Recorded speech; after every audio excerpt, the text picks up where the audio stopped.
અને એની એટેકમાં મેઇન જે નળી હોય એ મેઇન નળી બ્લોકેજ હતી, એટલે એ નળી ખોલી, ડૉક્ટરોએ ખોલી પાછી હરખું કરી અને પાછું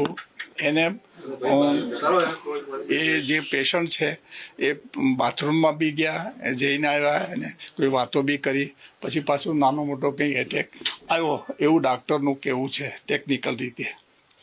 અને પેશન્ટ એક્સપાયર થયા. એ પરિવારજનો તો સ્વાભાવિક છે કે એનું કોઈ માણસ એક્સપાયર થયું હોય તો ગમે એ હોય, ઉંમર હોય નાની હોય કે મોટી હોય, દરેકને દુઃખ હોય, સ્વાભાવિક વસ્તુ છે. એટલે અમે એને કહીએ છીએ કે ભાઈ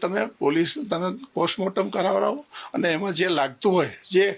રિપોર્ટ લાગતો હોય, જે કાયદેસર કાર્યવાહી થતી હશે તો પોલીસ કરશે. એમના મૃત્યુની જાણ થતાં જ પરિવારજનો દ્વારા ડૉક્ટર છે એમને સારવારમાં બેદરકારી દાખવી હોય એ અંગેની પરિવારજનોની રજૂઆત હતી અને પરિવારજનોએ જે છે એ અંગે હોસ્પિટલના તંત્રને રજૂઆત કરેલી હતી. બનાવની જાણ થતાં જ પોલીસ પણ તાત્કાલિક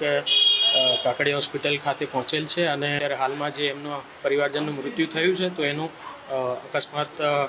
મોતની જાહેરાત જે છે એ લેવામાં આવી રહી છે અને ત્યારબાદ એસડીએમ એક્ઝિક્યુટિવ મેજિસ્ટ્રેટની હાજરીમાં આ જે મરણ જનાર છે એમનું ઇન્ક્વેસ્ટ પંચનામું ભરી અને આગળની પોસ્ટમોર્ટમની કાર્યવાહી કરવા માટે મોકલી આપવામાં આવશે.